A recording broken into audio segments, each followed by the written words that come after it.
Yo, what's going on, guys? Crispy Flakes here. So the 2020 NBA trade deadline is just around the corner. So for today's video, we're going to go through buy, sell, or hold. What should your NBA team do at this year's trade deadline? So as we go through this, guys, I'm going to give you my opinions on if I think all 30 NBA teams should buy, sell, or hold. Let me know in the comment section below what you think your favorite team should do. Also, before we get going on this video, if you can please do me a quick favor, hit that like button. Also, subscribe if you're new to the channel, guys. Really trying to grow the channel, so it definitely helps, man. Hit that subscribe button. Would be greatly appreciated. And of course, as always, check out my second channel, Extra Crispy, for daily NBA content over there. So yeah, man, let's go ahead and get going on this Bleacher Report article by Dan Faval. Here we go. Alrighty, so buy is teams that should be on the prowl for win-now moves. Sell is like, you ain't gonna make the playoffs, so sell your assets, try to get some value back for a rebuild, and hold is just like you shouldn't really do anything because your team's fine.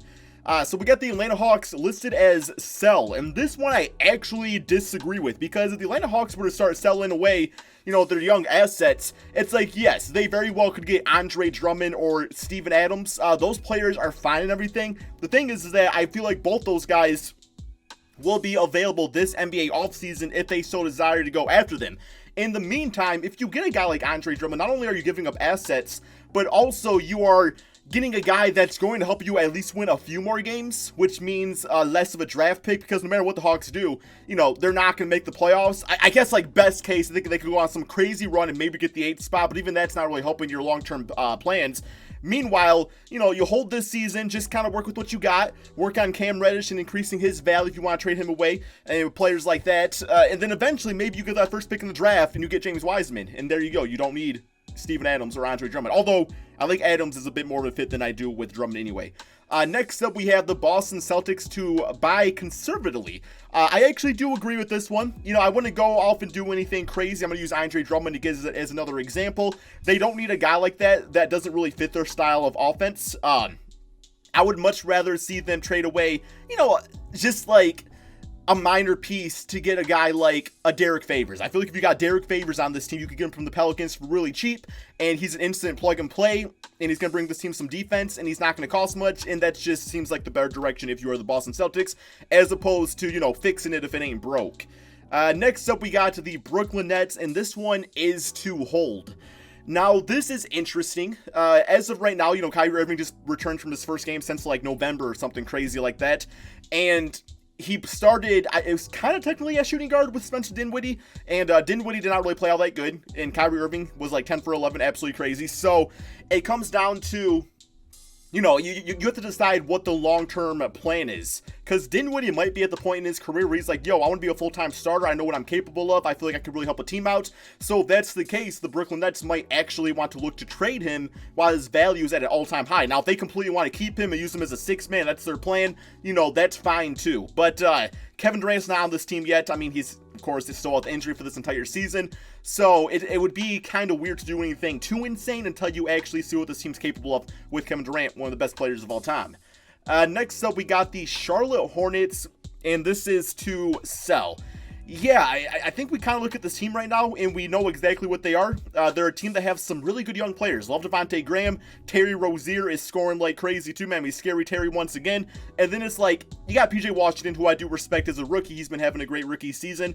But I think there's a few pieces where maybe like a Malik Monk or a Miles Bridges, guys that were drafted a few years back, hoping to be those pieces now. It's just not really working out. So you kind of have your great shooting point guard with Devontae.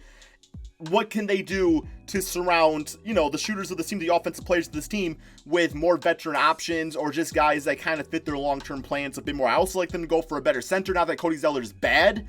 I just don't think Cody Zeller gets this team to where they really want to be. Next, we got the Chicago Bulls. Just don't buy. Yeah, it's the Chicago Bulls situation. I don't know, man. It's like, they got Zach LaVine, who has been freaking insane this season. Lauri Markkanen looks like he's playing a bit better. Wendell Carter, when healthy, is pretty solid. I personally like Kobe White. I know he's been kind of up and down quite a bit this season, but I want to see what he's like after a few years in the league.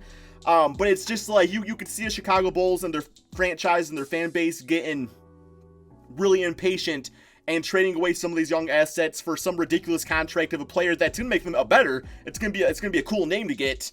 But it's like, financially, it doesn't make much sense. And of course, that 2021 NBA offseason is just around the corner. So continue developing what you have. get some more draft picks.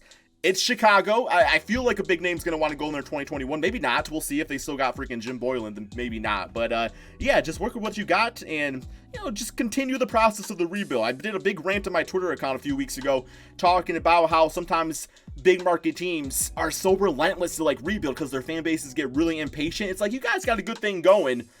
Just be patient, make smart choices, and you won't become the New York Knicks or something like that. Sorry, Knicks. Don't mean to call you out like that, but still.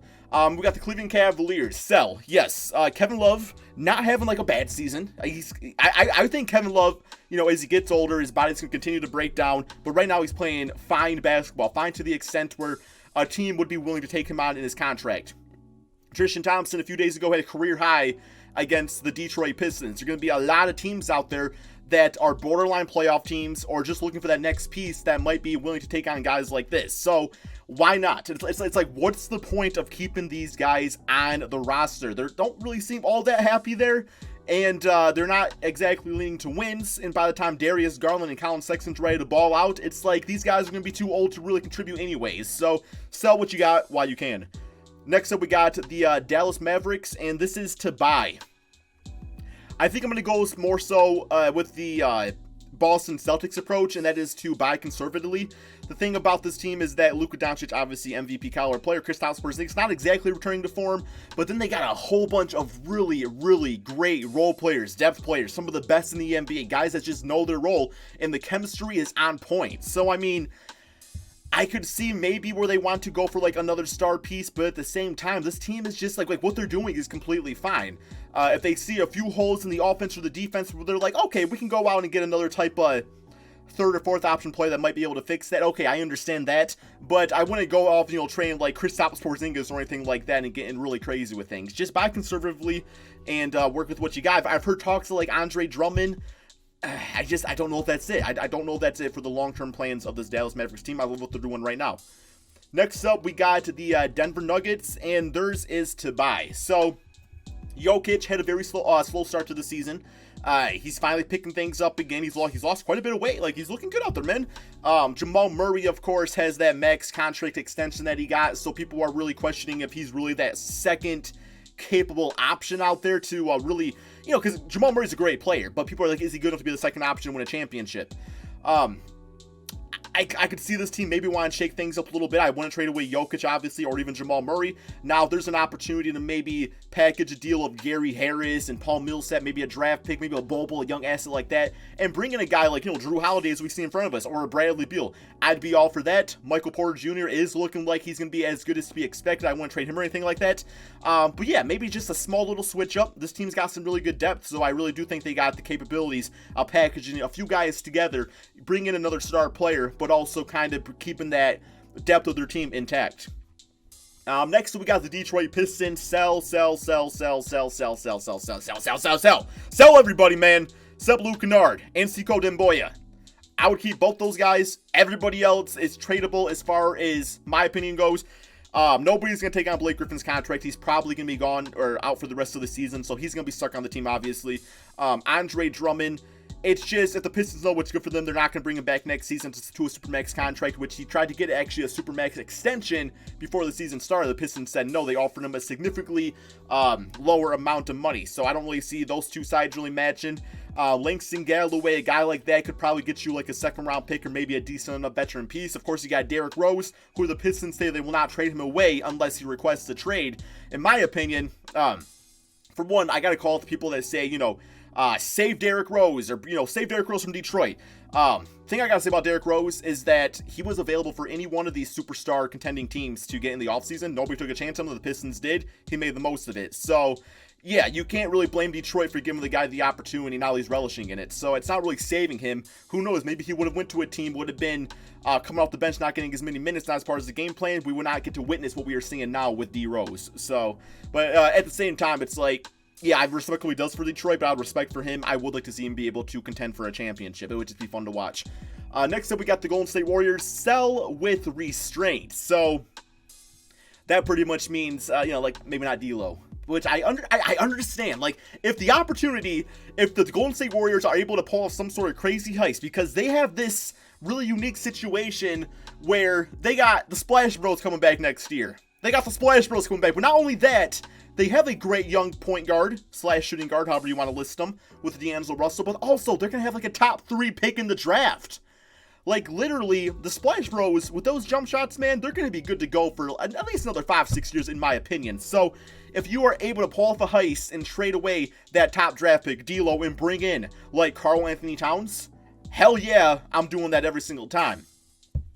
As far as, like, restraint, I'm just kind of in the boat where it's like, maybe don't, like, if you're not going to do a big-time trade, why trade at all? Because these young guys on this team are really getting a lot of good experience. So, it's like you insert Stephen Curry and Klay Thompson back into the lineup, and then all of a sudden, Alec Burks, Eric Paschal, these guys that are asking to do a lot more, instead of having to be the leading scorers next year, they get to be role players, and that's going to be really good. That's going to be really valuable for the team. So I would honestly only do a trade if it was an ability to bring in a superstar, team up with Klay and Steph next season.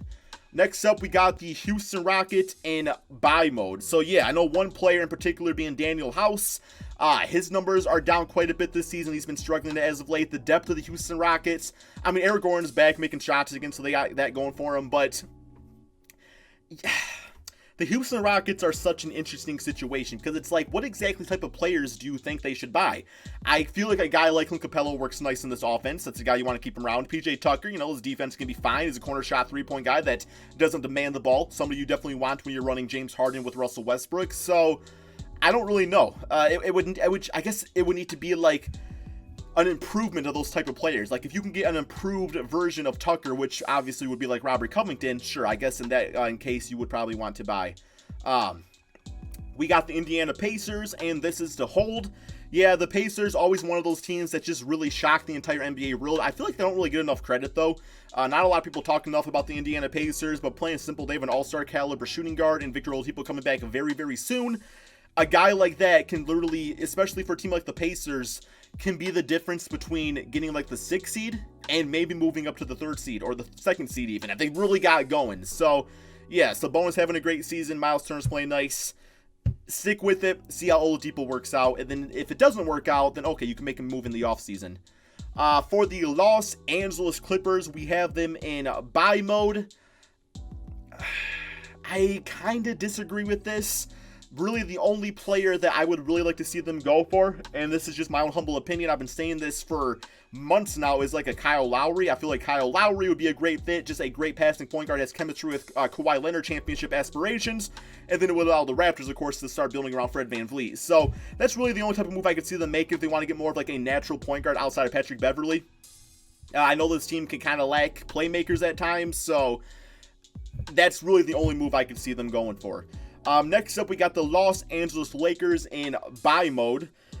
Okay, so of course, you got LeBron, you got AD. That's good enough for a third win a championship. I don't care who you put around those players. Kyle Kuzma with AD being... It's so interesting about Kyle Kuzma because we see him just going off. He didn't go off for like 40 points or something like that recently. We see that, and I know the Laker fans are like, oh, we want to keep this guy. Like, there's no way you trade Kuzma. You're an idiot if you trade Kuzma. But at the same time, my issue with Kuzma has been the issue since the beginning of the season. It's like not that Kuzma's a bad player, it's that is he a good fit? Because he's doing this with Anthony Davis out.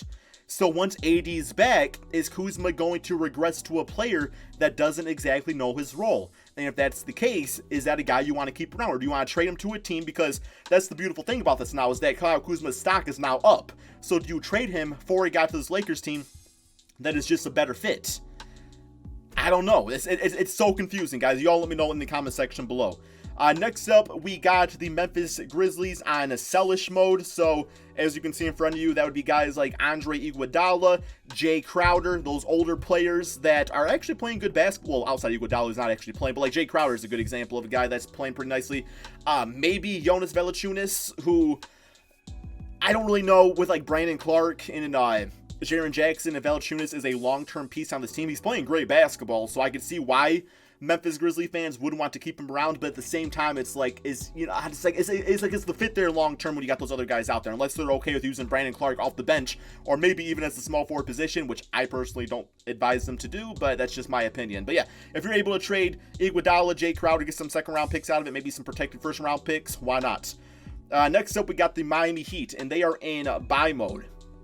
Miami Heat are definitely a team that just caught us all by surprise. Jimmy Butler should be an all-star. Bam Adebayo should be an all-star. Tyler Hero is years ahead of where I thought he would be in his rookie NBA season. But I think it's in everybody's back of their mind is that, is it enough? Yes, they're going to be a great regular season team. Yes, they could beat any team in the first round, in my opinion. But is it enough to win a championship, which is the ultimate goal? So is it better to maybe group some of these guys together and go for that second or third star player to add to the trio? I feel like if this team were to go for a Chris Paul or a Bradley Beal or insert, veteran that's looking to move teams, then we would really be talking to them about winning a championship. Not just doing really well in the regular season and the playoffs, but winning an NBA championship. But at the same time, I could see where Heat fans would be kind of reluctant to trade away some of those young pieces that are really playing nice right now. Next up, we got the Milwaukee Bucks. They are in buy mode. I mean, sure, if they want to bring in some more veteran pieces, like a Jay Crowder, that'd be cool. But at the same time, I believe they have the best record in the league at the making this video. I could be wrong about that. So, do you really want to switch things up too much? I would probably say not. Next, we got Minnesota Timberwolves to sell optimistically. So, I guess I don't really know what they mean about that. I guess I'll give my own thoughts and opinions on that. So I guess maybe that just kind of means to, I guess I could read it. Advanced apologies in one, hoping that sells equates to the Minnesota team, blah, blah, blah. He might be unhappy, but he's not going anywhere. So, okay, I guess that just means maybe trading away some of their guys like the Jeff Teagues, the Robert Covingtons, and continue to try to build around Karl-Anthony Towns, which for years this team has failed to do in the correct way. So, all right. Next up, we got the New Orleans Pelicans to hold. I guess. I mean, I'm not going off and trading away like Lonzo Ball or Brandon Ingram. I want to see how those guys obviously operate with Zion. Not that I would trade those guys anyway. But Drew Holiday, JJ Redick, why not, man? Like why not trade them away and continue to improve and get some more young assets on this team and get some draft picks? I just don't really see the point in hanging on to guys like that. Yes, they put up numbers, but it's not helping you win right now. And same song and dance, by the time the young bloods are really ready to hit their prime, those guys are going to be too old to make a difference. So, some while you can, man. Some while you can. Next up, we got the New York Knicks, and that is to sell. I disagree. I disagree with this one completely because knowing the Knicks, as soon as I started seeing those Andre Drummond rumors, I was like, don't do it, guys. Don't do it, man. Don't pull the Joakim Noah again. Obviously, Andre Drummond was better than Joakim Noah was, but still, pretty much don't do anything to hurt your future financial flexibility. Think about why you signed all these players. You signed all these players to these 1 or 2 year deals so you would have money available in 2021.